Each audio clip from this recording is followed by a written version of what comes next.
All right, welcome to the Straight Red Card. The recording is in progress. Make sure you like, subscribe, share it with your Uncle Otis, and another O-name. Hit the Busey bell. All right, because that helps us. Things are slow right around these days. Everybody's got football fatigue. We're waiting for the qualifiers to start, but anyhow, not going to bitch about the algorithm tonight. So, Brett, we'll start with Friday, but I just wanted to say this because I was walking my dog the other day in 32-degree weather. There were a bunch of motherfuckers in my neighborhood. Your dog must have been freezing the shit off because, I mean, you have a small dog, man. Yeah, he's a small dog. He's not like it, but I was walking him. And he was going to walk home and be in my house. I saw motherfuckers have their dogs out in their backyards, in their fucking little dog houses and shit. I'm like, nah, these dogs don't like this shit. Bring them in the house, man. Don't leave them out there. All depends on the dog. My parents have an Akita German Shepherd mix, and that dog is built for the outdoors. It's built to dog sled shit. I guess. Yeah, I guess that's one exception to the rule, but that's not generally what I see. They have a lab sitting outside in 20-degree weather. You don't think that short-haired dog would love it? Yeah, I mean, boxers would love that, Danes. I mean, you gotta be conscious of what kind of dog you own. Yeah. If it's a husky or whatever, they could probably put up with that shit. But I never understood, unless you're hunting purposes, I've never understood the concept of having a dog and just keeping it outdoors anyways. I don't either. Dogs are supposed to be companions. What are you, just uncompanionable? Dogs love people. So you just must be a piece of shit if your dog doesn't even like you as much. You're like, fuck off, dog. And you just throw him in the backyard for, 12 hours a day. And what's the point of having a dog then? Anyhow, rant. Dog rant. So Friday. John Brooks went 90 in a loss, so he's not totally out of the picture at Wolfsburg, but they did lose, and he did play. Joe Efford, 63 for Vaslin Beveren in a tie. His Montes guy who plays on the same team didn't. He was in the 18-game play. Brian Kao isn't even dressing anymore for Victoria Berlin, so my guess is they're sending him back to Wolfsburg. Benyas, Younge, or he had the Rona. Either one of the two. Either one, yeah. Yeah, Benyas, Younge, Abiol, 90 for Tennis. Borussia, still one of my favorite names for a team. He got a goal. Tennis, Borussia. Dante Sealy, 30 and a tie for PSC V2. We moved to Saturday. Dwayne Holmes, 89, a goal and a win for Huddersfield. Nice. Good for him. Yeah, Mighton went 50 for Nottingham Forest. How about the other Yank? Fingers crossed. Yes. Bench, baby, where he belongs, where he likes it. He likes his cozy buttocks on. He loves that English pine. Yep, Horvath just it's just his fate apparently. But yeah, EPB came out and played 90 for Troyes. Oh, nice. Yeah, or Troyes, as I'm told it's properly pronounced. I guess French is my blind spot. Or you should have responded with, okay, twat. No, I'm not going to do that. But the team did lose. They did lose in a cup game. So that's not good. In PKs. Weah is still injured. Tyler Adams went 83. He actually came in the 7th minute for some dude who was injured versus Armenia. The injured guy. I know, versus Armenia Bielefeld, who they should be killing, and they lost. So something's not right in Leipzig. Nothing's been right yet. They got the Red Bull system now that Marsh is gone, right? It should be fine. It should be good. Well, Marsh was the Red Bull system. This guy's not playing point the same way. Point taken. Yeah. Sorry, the new Leipzig formation. Yeah, just lets guys be more lazy. Chandler went 90 in a win for Frankfurt. I mean, that guy's playing a lot this season. Chugging, good for him. Yeah. Scally at left back, 90 in a tie versus Hoffenheim for Mönchengladbach. Totally sat down to watch that game because 2 Yanks in the game. I was like, score. Womp. And this is to Filippo. You really don't have to say Borussia Mönchengladbach. In Germany, you can shorten that to Gladbach. or Typing it, Mönchengladbach? I put M apostrophe Bach. So it's just Mbach. There you go. Well, they don't do that. Famous Hanson song, right? Nope. Bach. No, stop it. No, don't do that. But no one in Germany runs around going Mbach. It's either Gladbach or Mönchengladbach, but nobody actually ever says Borussia Mönchengladbach. That's too long. So most people I like the way how he phrases it, though. I do too. Borussia, not Dortmund. All right, where were we? Chris Richards in the 18 didn't play. That was kind of out of nowhere, but I know that in the game before he was beat on a through pass, and everybody made a fucking shit ton about that. Maybe his coach did too. I don't know, but sad to see him not starting in that back. Well, and we had this conversation with the poster because somebody who posted on our video. Let me rephrase that. I guess that's weird if I was talking to a poster. Yagnu. It was Yagnu. Yagnu.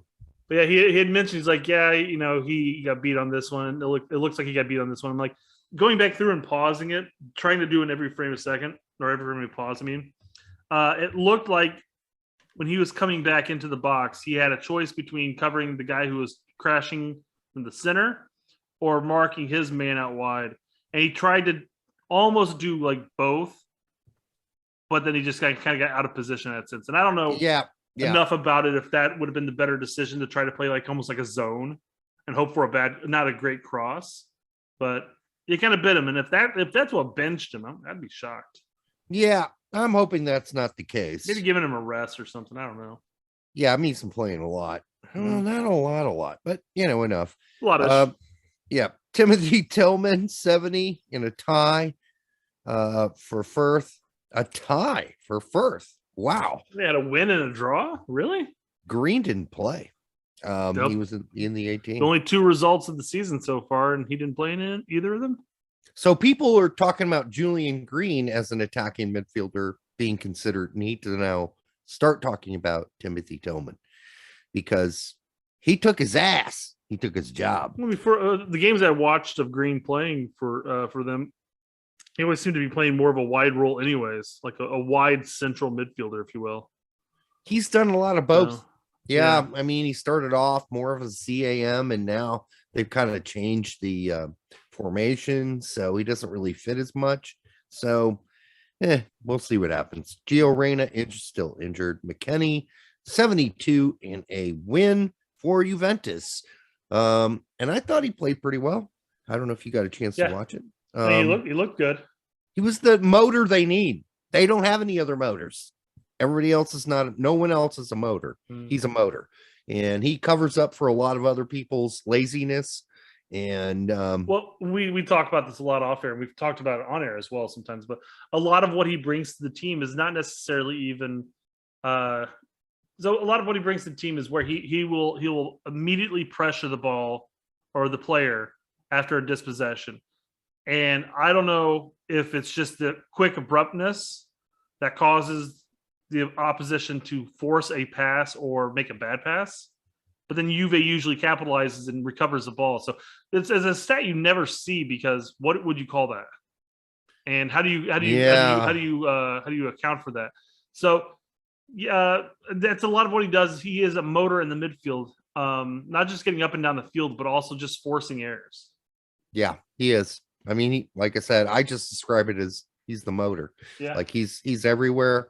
He makes the right decisions about counter against when the other team gains possession. He makes the anti-possession press.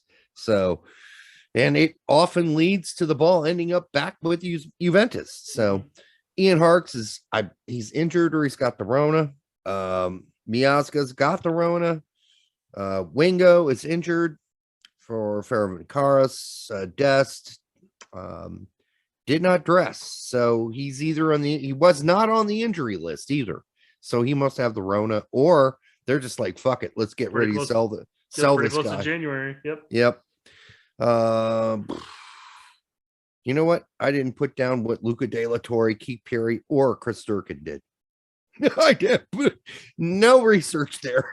Way to slack, Derek. Jeez. I know. I don't know what happened there, but I missed all of those guys. So Keith Perry's injured, so he didn't play. Chris Durkin, I'm not sure about. Luca De La Torre, who knows? He could have played 20. He could have played 90. Look it up yourself. All right. Lyndon Gooch, 90 and a tie. Jalen Hawkins and Justin Butler, just again, after being like on the roster and some of them playing and even one of them starting, they didn't dress at all for Ingolstadt. So maybe they got the Rona. That's like the answer for everything when there's no injury list. Like they got the Rona. Leonard Maloney, Dortmund 2, 90 and a win. Johan Gomez, Jonathan's brother, 90 in a Zwickau loss. Dom Duncan, who is 22, played 90 for RW Kolbentz. Adam Langlis in the 18 for RW Oberhausen. New guy, new dude here, new player. Braden Smith, 17-year-old out of the New York City FC Academy, is in the Osnabrück's U19s. So he dressed, didn't play. But that's a new name. I mean, we were talking about this in another show. It's like, what kids are growing over? I have no fucking clue. Yeah, exactly. Yeah. I mean, no one reported on this, so fuck it. Novakovic was in the 18. Arayibi, 20 for Ankaraguchu, who are now second. They had another win. They're now second and in the promotion zone in the Turkish second division. Well, Yedlin went 66 and a tie for Galatasaray. They're in 10th. That's like really, really low for them. Yeah. Really low. Yeah. Galatasaray is a Champions League every year team. So this is not good. Sunday. We moved to Sunday. Zach Steffen in the 18 as usual. Christian Pulisic, 90. Let's talk about this. They went 0-0 with Wolves, but they keep playing Pulisic as a center forward instead of a real false nine or even a CAM behind Mount and Ziyech, which would be much more preferable. Like, make him the link between the midfield and Ziyech and Mount. But that's not what's going on. He's playing with his back to goal for Chelsea. This is insane. He's 5'9". He weighs like a $150 wet. Yeah, play with your back. Yeah, play with your back to goal. Yeah, it's ridiculous. Well, dude. I mean, if there's ever one position where he might get clipped a lot more, it's playing with his back to the goal like that. Yeah, and so when our friend George Benson says that, he gives him a yellow card for the play because he gives up yellow cards and red cards for bad play on his assessments. I'm like, really? Giving him a yellow for what? I mean, you really expect him to play with his back to goal? And is this really Christian Pulisic's position? And he did say, yes, granted, he's playing out of position. Now, this I will say, Christian Pulisic, unless he's been told not to do so, I mean, he should be coming back and asking for the ball. But I'm guessing in Tuchel's system, he's been told, no, don't do that. We need a player in the box as we advance up the field. Well, so don't come back and get the ball. That reminds me of on the Honduras USA game when after Pepe gets his goal and assist, I think one assist. I think he may have almost had two assists, but he at post game, you would imagine like praise and everything coming from Berhalter, and Berhalter's criticism of him was, yeah, he was when we were in the defense, he was pressing too much on their back line. Yeah. And it's just sort of like, I mean, you could send the rest of your team up there and press them in their defensive third, but I mean, it's just sometimes things are just decided by the coach of things you're not supposed to do. So in that situation, maybe Pulisic is not being asked to check back. Maybe he's just sort of playing that role up there. That's exactly right. And I don't blame that on Pulisic. I blame it on Tuchel. And you can say I'm a fucking Pulisic suck up if you want to, but I don't see how there's any way he can succeed if that's what he's being asked to do. Now, if he's being told you have free range to move all over, and he's not doing it, that's on Pulisic. But it's pretty clear that's not the case. Well, I mean, just look at Pulisic when he's with the U.S. Nets. He's there. There's so many times when it's not working in our possession, he's not getting the ball. He's checking back into our defensive third, even behind our central midfield options. So Right. he wants the ball. So if he's not checking back to the ball in the game, then that would lead me to believe that that's an instruction from Tuchel saying, "Hey, I need you up here for X, Y, and Z. Do not check back. Let Mountains Ike do that." Was the however you pronounce it? And let them do it. Let them do it. You stay up there, Yeah. That seems pretty obvious to me. So I think any criticism of him playing under this system as a center forward, that's on Tuchel. It's not on Pulisic.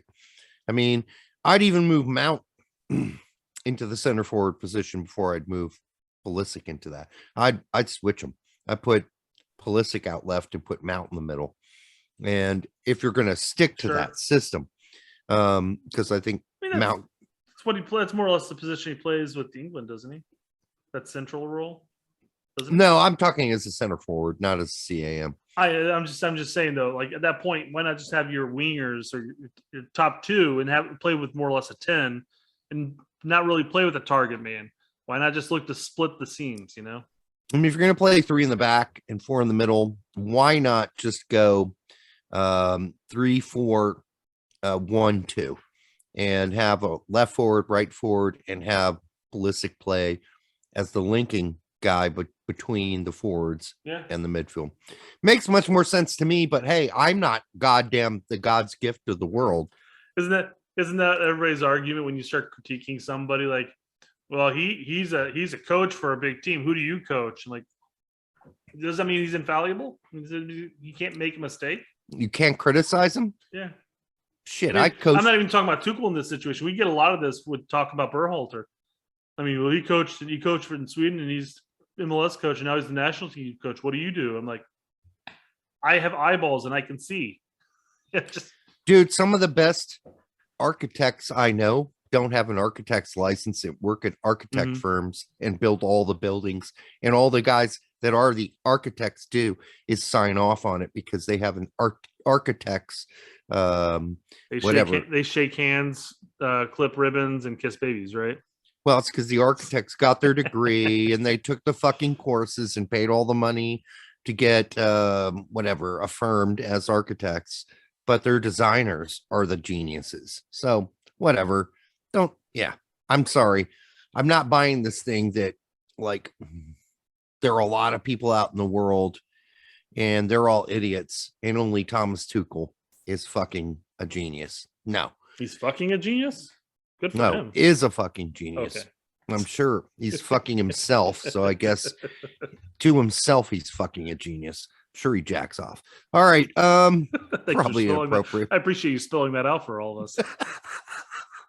All right. Conrad went 60. Gioacchini went, and I pronounced that perfectly. So that guy's like, yeah, you guys can't pronounce that. Fuck you. Yes, I can. Gioacchini. He played a cup game for Montpellier, but the information was so shady, I wasn't willing to quote it. It was so shady. So the cup information for the cup games in France are just like garbage. I mean, I'm sure it's up by now, but when I was doing this, no, wasn't up. Info wasn't up. Game was over by 3 hours. No info. Toljan went 80 in a win. For Sassuolo, Busio 69 and Tessman 58 in a tie. The only thing I would say about that is that the guy that replaced Tessman in the 58th minute, Henry, French guy, not that Henry, scored the goal that tied the game. No, it's Henry. He pronounces his name Henry as well. But he scored the tying goal, and that's good. Venezia needed that. De Vries went back to the basement, did not dress. Toppy still injured. Ledesma was in the end 18 for PSV, did not play. Odasawi continues to do not dress for Club Brugge. Man, they are really giving him an ass beating. Man, I would say that one time he got on the 18 must have been due to the beer bug. Like, oh shit, we gotta call him up now. Hey, yeah, get that asshole kid we signed. from fucking Norwich. Bring him up. Let's let him ride Pine for 90. And then we'll send him back to where he belongs, the dungeons. So Otizowie back in the Club Brugge dungeons.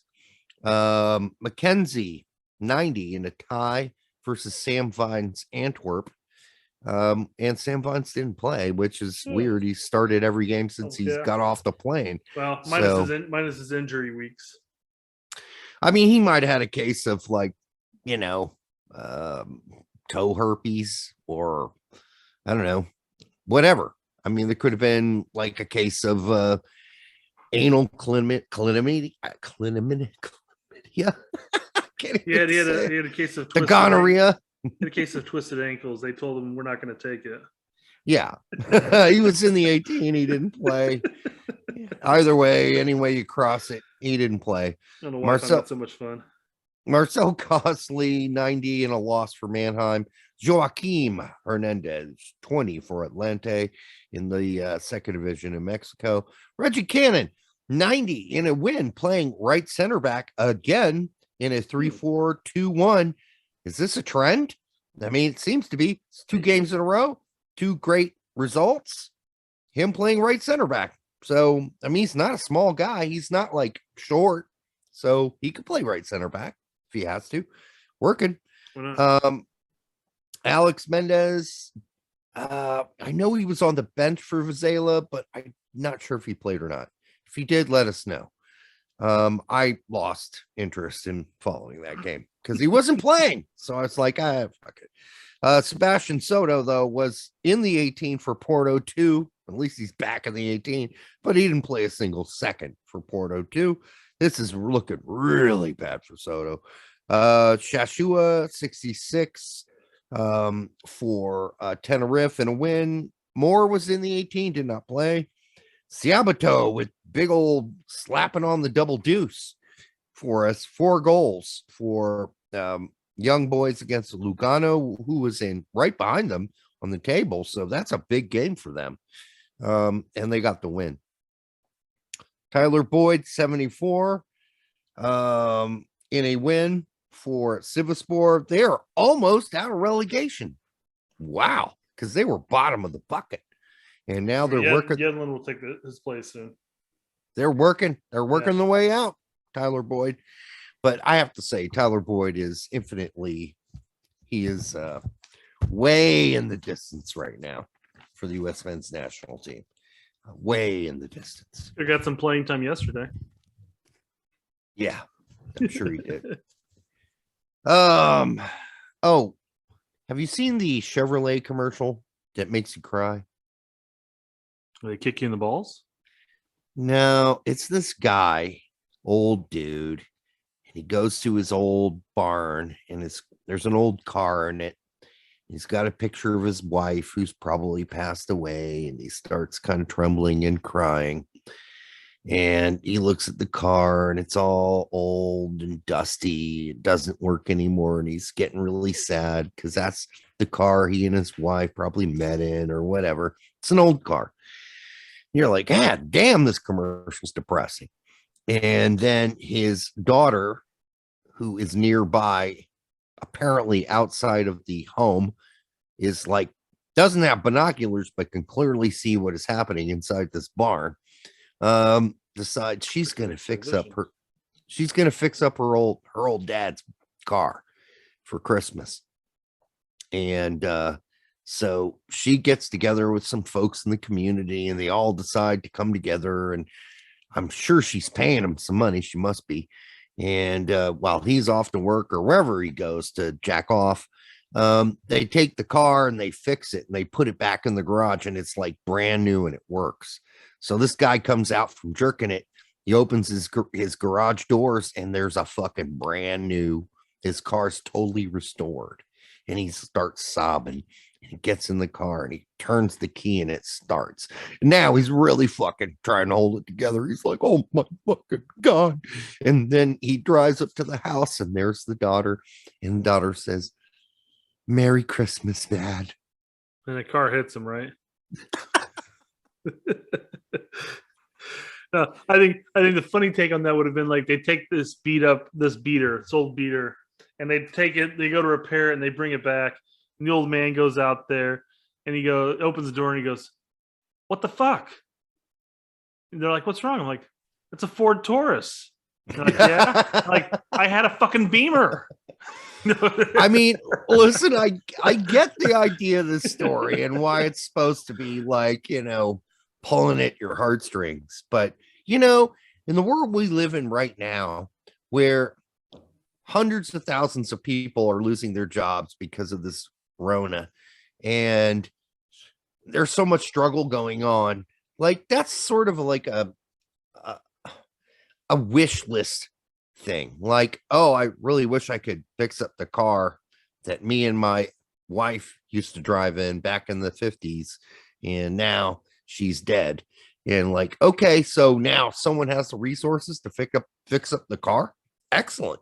Great. Glad it happened. But I gotta tell you, there are people out here in the world we live in right now dealing with a lot more problems than a guy who has a car in his fucking barn that doesn't work anymore, that he relates to his dead wife.